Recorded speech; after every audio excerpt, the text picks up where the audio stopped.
I want you to imagine a scenario. It's, say, a Tuesday morning. You walk into a job interview for your dream role. Okay. You're wearing your best suit, you've memorized your talking points, you've got a decade of experience that makes you perfect for this. You smile, you reach out to shake the interviewer's hand, and they don't shake it. Instead, they just point to a small cup on the table, or maybe they ask for a single eyelash, because in this world, your resume doesn't matter, your charm doesn't matter. The only thing that counts is the microscopic sequence of acids spiraling inside your cells. It's terrifying because it feels so clinical, doesn't it? It's not about who you are, it's about what you are. Exactly. And that little sample tells them everything. It predicts your IQ, your potential for heart disease, your likelihood of addiction, and essentially the exact date you're going to die. Right. Welcome to the world of Gattaca. Right. Today, we aren't just reviewing a 1997 sci-fi movie. We're pairing it with a heavy-hitting academic paper titled Examination of the Genetic Dimension of Discrimination in the Future Genetic Order. And that title alone, the future genetic order, I mean, that should give you a hint about the stakes here. We're diving into a future where biology is destiny. The mission today is to unpack this specific flavor of dystopia. We're going to look at biopunk, trace the real-world history of genetics that makes this nightmare possible, and honestly, we need to talk about the ethics. Because the paper argues that we are sort of sleepwalking toward a society divided not by race or money, but by DNA equality. Right. And what makes this particular deep dive so compelling is that the source material connects the film's fiction directly to our reality. We're talking about the Human Genome Project, the history of eugenics, and the ultimate philosophical cage match, free will versus genetic determinism. So let's start with the vibe of this world. The paper describes Gattaca as a biopunk dystopia. Now, I feel like most people know cyberpunk, neon lights, rain, Blade Runner, hackers jacking into the mainframe. Sure. But biopunk feels different. It's very different. If cyberpunk is dry, technology, silicon, metal, circuits, biopunk is wet technology. It's about the messy stuff. Blood, urine, skin, saliva. The paper makes this great distinction that in a cyberpunk world, you're worried about corporations monitoring your data. In a biopunk world, the violation is internal.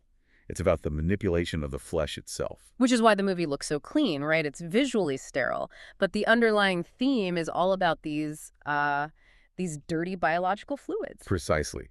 And that manipulation creates a really rigid class structure. You have the valids and the invalids. The slang the paper highlights is just brutal. They call the natural-born kids godchildren or faith births. Which sounds nice on the surface. It sounds nice until you realize it's an insult. It means you were left to chance. You're a degenerate. Oof. That pun is doing a lot of heavy lifting in the film. But it captures the mindset perfectly. In this society, discrimination has evolved. The paper calls it genotype discrimination. It's no longer about the color of your skin or who you pray to. It's about your genetic readout. And the scariest part, the people in this world believe this discrimination is rational. That's the kicker. It's framed as science. Why should we hire you if your heart is going to explode at age 40? It makes cold, hard sense to them. It does. And that brings us to Vincent Freeman, our protagonist. He's a godchild, conceived in a Buick, not a lab. And the paper details his birth scene, which I think is one of the most harrowing openings in film history. Oh, absolutely. He's seconds old, still crying, and a nurse takes a blood sample. I have the stats here from the research, and they are devastating. The computer spits out his entire future in 2 seconds. 60% probability of neurological issues, 42% chance of manic depression, 89% probability of ADD, and a 99% probability of heart disease. 99%. That's not a risk, that's a sentence. And then the kicker, life expectancy, 30.2 years. Imagine being a parent and hearing that before you've even named your kid. The paper points out that this moment defines Vincent's entire existence. He becomes a prisoner of those probabilities. His parents treat him like he's already broken. He's a chronic invalid before he's even had a sick day. It's a self-fulfilling prophecy. But Vincent has this dream. He wants to go to Titan, the moon of Saturn. But because of that genetic printout, the only way he can get into the Gattaca Aerospace Corporation is as a janitor. He's scrubbing the toilets while the valids walk past him in suits. And that visual scrubbing the floor while looking up at the launch window is the core conflict. The system says he is biologically incapable of doing the job, not because he lacks the intelligence, but because he's an insurance liability. Before we get into how Vincent tries to game this rigged system, we need to understand how we got here. The paper doesn't just stay in the movie. It traces the scientific lineage that makes Gattaca plausible. It does. It's not magic, it's history. It is. And to understand the genetic order, we have to go back to the basics. The paper starts with Gregor Mendel in the 1800s. Good old Mendel, high school biology class, the pea plants. Exactly. Tall peas, short peas, wrinkled peas. He figured out that traits follow rules, they're hereditary. But the paper draws a line from those innocent pea plants directly to Vincent's discrimination. Once you understand the rules of inheritance, you can start predicting outcomes. But knowing the rules is one thing. Finding the actual material, the DNA, is another. And this is where the notes got a little gross. Friedrich Mischer. Yeah, this isn't the glamorous side of science. In the late 1860s, while Mendel is in his garden, Mischer is in a hospital collecting pus-filled bandages. Gross. It's visceral, but it changed the world.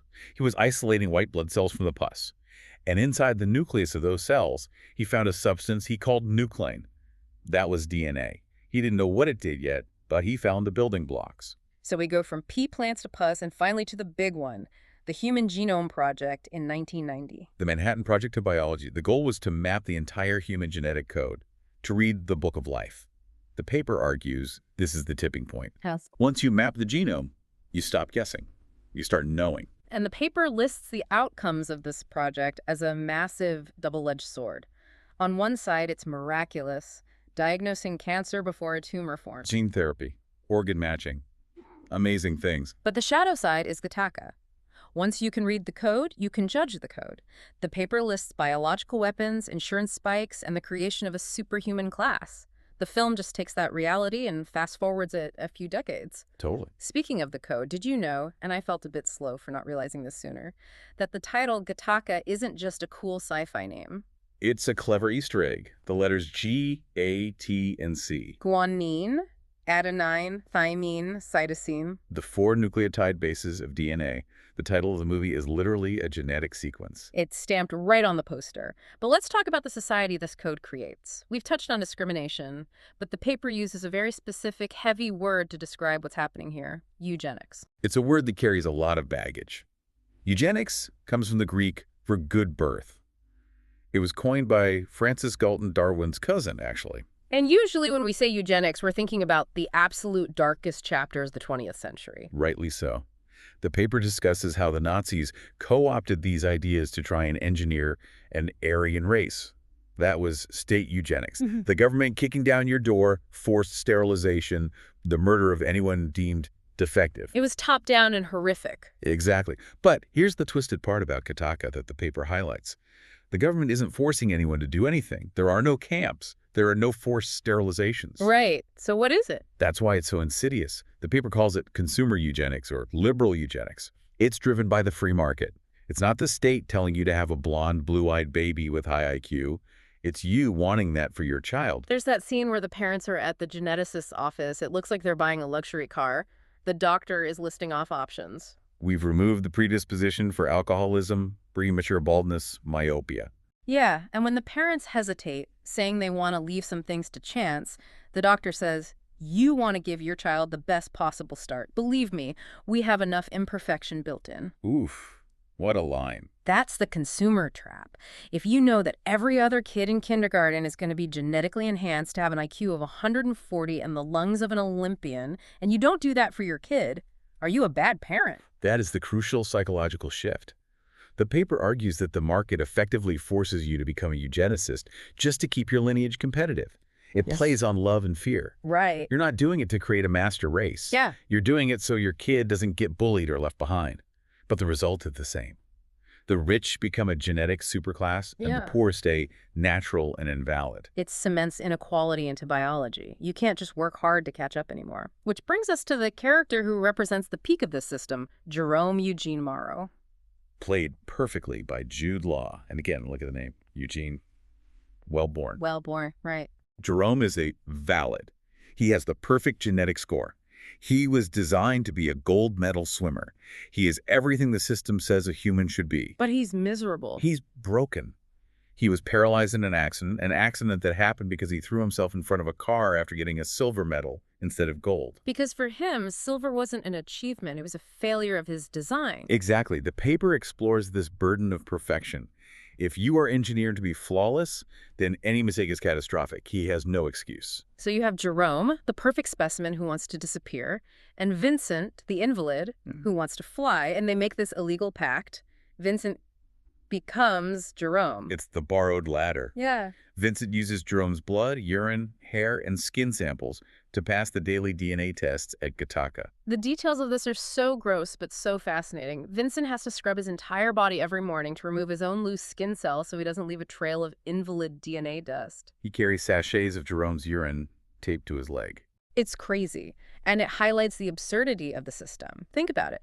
Vincent is actually doing the job. He's plotting missions to Titan. He's navigating the stars. He's brilliant. He really is. But the system is so obsessed with the blueprint, the genes, that it ignores the actual building. Vincent is performing at an elite level, but if they found one of his eyelashes on a keyboard, he'd be fired and arrested. It really poses the question, what actually makes a person? Is it the code or is it the drive? The paper dives into this determinism versus free will debate heavily. That is the philosophical core. The society in Gattaca believes in genetic determinism. You are your genes. If your genes say you have a heart condition, you cannot be an astronaut, period. But Vincent proves them wrong. And there is one scene, the swimming scene, that explains how. The game of chicken. Vincent and his brother Anton, who is a genetically superior valid, swim out into the ocean. The goal is to see who turns back first. And Anton has the better lungs, the stronger muscles, the perfect heart. Physics says Anton wins every time. But he doesn't. Vincent wins. And when Anton, gasping for air, asks how he did it, Vincent delivers that line. I never saved anything for the swim back. God, that line, I never saved anything for the swim back. It's the ultimate refutation of their society. The paper argues that this proves the existence of a spirit or a soul, something that cannot be quantified in a petri dish. Right. A résumé of cells doesn't measure desperation. It doesn't measure passion. Anton swam with the knowledge that he had to swim back because he was rational. Vincent swam like he was already dead if he didn't win. It's the irony of perfection again. Jerome and Anton are trapped by what they should be able to do. Vincent is liberated because he has nothing to lose. And the film opens with that biblical quote, "Consider God's handiwork. Who can straighten what he has made crooked?" Right. The paper suggests the film is a warning against playing God. We try to straighten the crooked genes, the diseases, the weaknesses, but in the process, we might be straightening out the very things that make us human. The struggle, the unpredictability. That's the biopunk horror. We engineer a world that is technically perfect, but spiritually dead. And we are perilously close to it. The paper wraps up with a warning that technology advances exponentially, but ethical wisdom moves linearly, or sometimes not at all. It's the lag. We can do it, but we haven't figured out if we should. The danger isn't the technology itself. Curing Huntington's disease or cystic fibrosis is undeniably good.